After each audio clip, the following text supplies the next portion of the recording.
ಇನ್ನು ಬೆಂಗಳೂರಿನಲ್ಲಿ ನವವಿವಾಹತೆ ಆತ್ಮಹತ್ಯೆ ಕೇಸ್ಗೆ ಟ್ವಿಸ್ಟ್ ಸಿಕ್ಕಿದೆ. ಮೊನ್ನೆ ಅಷ್ಟೇ ಪತ್ನಿ ಗಾನವಿ ಸೂಸೈಡ್ ಮಾಡ್ಕೊಂಡಿದ್ರಲ್ಲ, ಇದೀಗ ನಿನ್ನೆ ಪತಿ ಆತ್ಮಹತ್ಯೆಯನ್ನ ಮಾಡ್ಕೊಂಡಿದ್ದಾರೆ. ಬೆಂಗಳೂರಲ್ಲಿ ನವವಿವಾಹಿತೆ ಆತ್ಮಹತ್ಯೆ ಕೇಸ್ಗೆ ಬೇಗ ಟ್ವಿಸ್ಟ್ ಸಿಕ್ಕಿರುವಂಥದ್ದು. ಮೃತ ಗಾನವಿಯ ಪತಿ ಸೂರಜ್ ಕೂಡ ಇದೀಗ ಆತ್ಮಹತ್ಯೆಯನ್ನ ಮಾಡ್ಕೊಂಡಿದ್ದಾರಂತೆ. ನಾಗಪುರದ ಖಾಸಗಿ ಹೋಟೆಲ್ನ ರೂಮ್ನಲ್ಲಿ ಆತ ಸೂಸೈಡ್ ಮಾಡ್ಕೊಂಡಿದ್ದಾನೆ. ಮಹಾರಾಷ್ಟ್ರದ ನಾಗ್ಪುರದಲ್ಲಿ ಪತಿ ಸೂರಜ್ ಆತ್ಮಹತ್ಯೆಯನ್ನ ಮಾಡ್ಕೊಂಡಿದ್ದಾನೆ. ಸೂರಜ್ ತಾಯಿ ಜಯಂತಿಯು ಕೂಡ ಆತ್ಮಹತ್ಯೆ ಯತ್ನವನ್ನ ಮಾಡಿದ್ದಾರಂತೆ. ಸೂರಜ್ ತಾಯಿ ಕೂಡ ಆತ್ಮಹತ್ಯೆಗೆ ಜಯಂತಿ ಜೀವನ ಮರಣ ಹೋರಾಟವನ್ನ ಮಾಡ್ತಾ ಇದ್ದಾರಂತೆ. ಸೂರಜ್ ತಾಯಿ ಜಯಂತಿಗೆ ನಾಗಪುರದ ಆಸ್ಪತ್ರೆಯಲ್ಲಿ ಚಿಕಿತ್ಸೆ ನೀಡಲಾಗ್ತಾ ಇದೆ.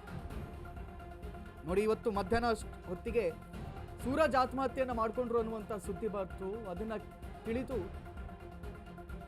ಆತನ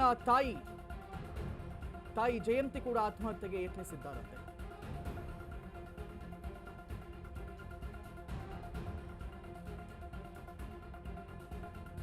ಹೀಗಾಗಿ ಬಂಧನಕ್ಕೆ ಹೆದರಿ ಸೂರಜ್ ಆತ್ಮಹತ್ಯೆಯ ಶಂಕೆ ವ್ಯಕ್ತವಾಗ್ತಾ ಇತ್ತು. ಇದೀಗ ಆತನ ತಾಯಿ ಕೂಡ ಆತ್ಮಹತ್ಯೆಗೆ ಪ್ರಯತ್ನ ಪಟ್ಟಿದ್ದಾರಂತೆ. ಜಯಂತಿ ಜೀವನ ಮರಣ ನಡುವಿನಲ್ಲಿ ಹೋರಾಟವನ್ನ ಮಾಡ್ತಾ ಇದ್ದಾರೆ. ಏನೇನೋ ಅಲ್ಲ ಹುಟ್ಕೊಳ್ತಲ್ಲ, ತನ್ನ ಅವರ ಮಗನಿಗೆ ನಪುಂಸಕತೆ ಅಂತೆ, ಹಂಗಂತೆ ಹಿಂಗಂತೆ ಅಂತಲ್ಲ, ಏನು ಗಾನವಿ ಅವರ ಮನೆಯವರು ದೂರು ನೀಡೋಕೆ ಶುರು ಮಾಡಿದ್ರು. ಇದನ್ನೆಲ್ಲ ಕೇಳಿ ಮನನೊಂದಂತ ಜಯಂತಿ ಅವರು ಆತ್ಮಹತ್ಯೆಗೆ ಮುಂದಾಗಿದ್ದಾರೆ. ಇದೀಗ ಆಸ್ಪತ್ರೆಯಲ್ಲಿ ಜೀವನ ಮರಣ ಹೋರಾಟದಲ್ಲಿದ್ದಾರಂತೆ.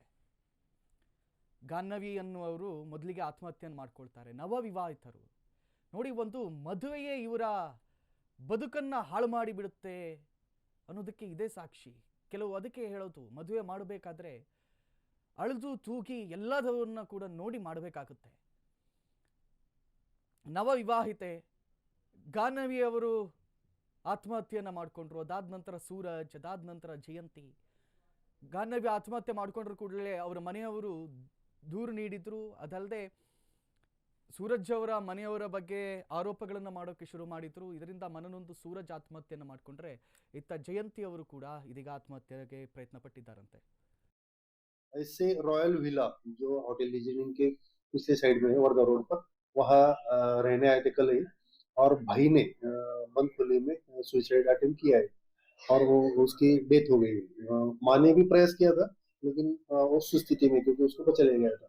उनका कारण कहना है था कि भाई की शादी 1.5 महीने पहले हुई थी और उसकी पत्नी ने कुछ दिन बाद तुरंत सुसाइड करके इनके खिलाफ उनके घर वालों ने तकरार दाखिल की है और वो जांच के लिए दबाव डाल रहे थे या इन पर धमकी दे रहे थे, तो उसकी वजह से ये यहाँ आकर रह गए थे और डर के मारे उन्होंने आत्महत्या कर ली होगी, ऐसा भाई को कहना है। अरे वो आरोपी भी पकड़े ना उसमें 6 कल के मर्डर में। ಬೆಂಗಳೂರಿನಲ್ಲಿ ಏನು ನವವಿವಾಹಿತೆ ಆತ್ಮಹತ್ಯೆಯನ್ನ ಮಾಡ್ಕೊಂಡಿರುವಂಥದ್ದು, ಅದರ ಬೆನ್ನಲ್ಲೇ ಏನು ಆಕೆಯ ಪತಿ ಸಹ ಒಂದು ಮಹಾರಾಷ್ಟ್ರದಲ್ಲಿ ಒಂದು ಸುಸೈಡ್ ಅನ್ನ ಮಾಡ್ಕೊಂಡಿರುವಂಥದ್ದು. ಇದೀಗ ನಾನು ಗಾನವಿಯವರ ಮನೆ ಏನಿದೆ ರಾಮಮೂರ್ತಿ ನಗರ ಚನ್ನಸಂದ್ರ ಅಲ್ಲಿ ಇದ್ದೀನಿ. ಜೊತೆಗೆ ಏನು ಇವತ್ತು ಗಾನವಿ ಏನು ಸುಸೈಡ್ ಮಾಡ್ಕೊಂಡು ಇವತ್ತಿಗೆ 3ನೇ ದಿನ ಆಗಿರುವಂಥದ್ದು. ಈಗ ನಮ್ಮ ಜೊತೆಗೆ ಮಾತನಾಡಕ್ಕೆ ಅವರ ಚಿಕ್ಕಪ್ಪ ಕಾಂತರಾಜ್ ಅವರಿದ್ದಾರೆ. ಸೊ ಅವ್ರನ್ನೇ ಕೇಳ್ತೀವಿ ಏನಾಗಿತ್ತು ಈ ಒಂದು ಇನ್ಸಿಡೆಂಟ್ ಬಗ್ಗೆ. ಸರ್, ಗಾನವಿಯವರು ಸಹ ಒಂದು ಮೊನ್ನೆ ಆತ್ಮಹತ್ಯೆ ಮಾಡ್ಕೊಂಡು ನಿನ್ನೆ ನೀವೆಲ್ಲ ಕಾರ್ಯ ಅದೆಲ್ಲ ಮುಗಿಸಿದ್ರಿ. ಇವತ್ತು ಅವರ ಗಾನವಿಯವರ ಪತಿ ಸೂರಜ್ ಸಹ ಆತ್ಮಹತ್ಯೆ ಮಾಡ್ಕೊಂಡಿದ್ದಾರೆ ಅಂತ ಗೊತ್ತಾಗಿರುವಂಥದ್ದು. ನಿಮ್ಗೆ ಯಾವಾಗ ಗೊತ್ತಾಯ್ತು ಸರ್ ಈ ವಿಚಾರ? ಬೆಳಗ್ಗೆ ಮಾಧ್ಯಮದ ಮುಖಾಂತರ ಗೊತ್ತಾಯ್ತು. ಮಾಡ್ಕೊಂಬಾರ್ದ್ರಿ ಯಾರೇ ಆಗಲಿ. ನನ್ನ ಮಗಳು ತಪ್ಪು ಮಾಡಿರ್ಬೋದು, ನಿನ್ನ ಮಗ ತಪ್ಪು ಮಾಡಿದ್ದು ಸರಿಯಲ್ಲ. ಭಾಳ ಬದುಕಬೇಕ್ರಿ. ಈಗಿನ ಕಾಲ ಜನ್ರೇಷನ್ನು ಮಕ್ಕಳು ನ್ಯಾಸ್ಟಿ ಡಿಸಿಷನ್ಸ್ ತೊಗೊತೀರ. ಎಲ್ಲ ನಿಮ್ಗೆ ಸೆಕೆಂಡಲ್ಲಿ ಆಗ್ಬಿಡ್ಬೇಕಲ್ಲ. ಸಾಲ ಮಾಡಿ ನಿಮ್ಗೆ ಲಕ್ಷಾಂತರ ಖರ್ಚು ಮಾಡಿ ನಿಮ್ಗೆ ಎಜುಕೇಟೆಡ್ ಮಾಡ್ತೀರಿ. ಏನು ಎಜುಕೇಟೆಡ್ ಮಾಡ್ಬಿಟ್ಟು ಸಾಯ್ಲಿ ಅಂತ ಮಾಡ್ತೀರ, ಅಪೇಕ್ಷೆ ಪಡ್ತೀರ. ನಾವು ಸಾಯ್ಬಿಡ್ರಿ, ಬದುಕು ತೋರಿಸ್ರಿ. ನಾವು ಆಪಾದನೆ ಮಾಡಿದ್ರೆ ನೀನು ಗಂಡ್ಸಲ್ಲ ಅಂತ ನಾವು ಆಪಾದನೆ ಮಾಡಿದ್ರಿ, ನೀನು ಪ್ರೂವ್ ಮಾಡ್ದೆ. ನೀನೇನು ಮಾಡಿದೆ? ನಾವು ಹೇಳಿದ ನಿಜ ಅಂತ ಪ್ರೂವ್ ಮಾಡಿದೆ. ಮಹಾರಾಷ್ಟ್ರದಲ್ಲಿ ಹೋಗಿ ನೀನು ಹ್ಯಾಂಗ್ ಮಾಡಿಕೊಂಡೆ, ಅದಕ್ಕೆ ನಾವು ಮಾಡಿದ ಆಪಾದನೆ ನಿಜ ಆಯ್ತಲ್ಲ. ಇದೇ ಥರ ನಾವು ನ್ಯಾಯ ಬೇಕು ಅಂತ ನೆನ್ನೆ ಮೀಡಿಯಾದವ್ರ ಹತ್ರ ಬಂದ್ರಿ. ನ್ಯಾಯ ಬೇಕು ಅಂದರೆ ಹೊರತು ನಾವು ನಿಮ್ಮ ಸಾವು ಕೇಳಲಿಲ್ಲ. ನಾವು ಅಪೇಕ್ಷೆನೇ ಪಟ್ಟಿಲ್ಲ ನೀವು ಸಾಯ್ಲಿ ಅಂತ. ನೀನೇನು ಮಾಡಿದೆ? ಪ್ರೂವ್ ಮಾಡಲಿಲ್ಲ. ಗಾನವಿ ನಿಮ್ಮ ಹತ್ರ ಬಂದು ಏನು ಹೇಳ್ಕೊಂಡಿದ್ರೆ ಈ 1.5 ತಿಂಗಳಲ್ಲಿ ಈ ಥರದ ಸಮಸ್ಯೆ ಇದೆ, ಅವ್ರ ಕುಟುಂಬಸ್ಥರಿಂದ ಕಿರುಕುಳ ಇದೆ ಅಂತ ನಿಮ್ಮ ಹತ್ರ ಏನಾದ್ರು ಹೇಳ್ಕೊಂಡಿದ್ರೆ? ಹೇಳ್ಕೊಳಲ್ಲ ಸರ್. ಹೆಣ್ಮಕ್ಳು ಲಾಸ್ಟ್ವರ್ಗು ಕೊನೆವರೆಗೂ ಅವ್ರ ಕುತ್ತಿಗೆಗೆ ಬಂದಿದೆ ಅನ್ನೋರ್ಗೂ ಹೇಳ್ಕೊಳಲ್ಲ. ಸಹನಾ ಗುಣ ಅಂತ ಇರ್ತದಲ್ಲ, ಆ ಸಹನೆ ಅವ್ರನ್ನ ಕಟ್ಟಾಕ್ಬಿಟ್ಟಿರ್ತದೆ.